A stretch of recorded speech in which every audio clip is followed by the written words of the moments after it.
कटाई का जो कटिंग होती है मतलब वो ज़्यादा हो जाती है, तो चीर फाड़ उनकी ज़्यादा हो जाती है, बट फिर वो करवा ही लेते हैं। फिर उसके बाद 10-11 बजे के आसपास भी मुझे वैसे बहुत ज़्यादा ठंड लगी। फिर उन्होंने डॉक्टर से बोला कि ऐसी-ऐसी प्रॉब्लम हो रही है, वो बहुत ज़्यादा काँप रही है। तो फिर ऐसा भी फैमिली मेम्बर्स ये भी आइडिया लगा रहे थे कि शायद हो सकता है कि इसका बीपी जो है लो या हाई हो गया हो, बट ऐसा शायद कुछ भी नहीं था। फिर मैंने डॉक्टर को ये भी बताया कि मुझे फीवर भी आता है, तो डॉक्टर ने ये बोला कि हाँ, तो आप ऐसा करो कि आप पेशेंट को जल्दी से लेबर रूम में लेके आओ। तो मैं लेबर रूम में जाने के लिए भी मना करी थी कि मैं नहीं जा सकती, डॉक्टर को इधर ही बुलाओ, क्योंकि बहुत ही ज़्यादा शरीर काँप रहा था, दाँत कट आ रहे थे मेरे। और फिर मैंने उनसे ये भी बोला कि मुझे रजाई भी दो, मैं बहुत ज़्यादा ठंड लग रही है, मैं पूरी तरह से पैक हो चुकी थी।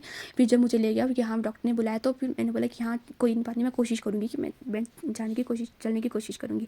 फिर मैं पूरी तरह से कंबल को ओढ़ करके चली गई ऊपर से लेकर के नीचे तक, और मेरी आंखें बिल्कुल बंद थी, मुझे कुछ भी नहीं दिखाई दे रहा था। मुझे पता नहीं पकड़ के कौन ले जाना तो फीमेल नहीं था, क्योंकि जेंट्स जो होता है वो लेबर रूम में अलाउ नहीं होते हैं। मतलब मेरे हस्बैंड शायद बाहर कुछ रास्ते तक मेरे साथ होने थे, मुझे बिल्कुल भी याद नहीं कि मुझे कौन 2 लोग पकड़ करके ले गए थे, क्योंकि मैंने पूरी तरह से खुद को ओढ़ लिया था कंबल में, इतनी ज़्यादा ठंड हो रही थी। जैसे लेबर रूम में पहुँचे, वैसे तो वहाँ पर ठंड नहीं होती है, क्योंकि वहाँ पर जो एसी लगे होते हैं, ब्लोट लगे होते हैं, उनसे गर्म हवाएँ आती रहती, तो वहाँ पर ठंड का तो बिल्कुल भी नाम नहीं था, मुझे बहुत ज़्यादा ठंड हो रही थी।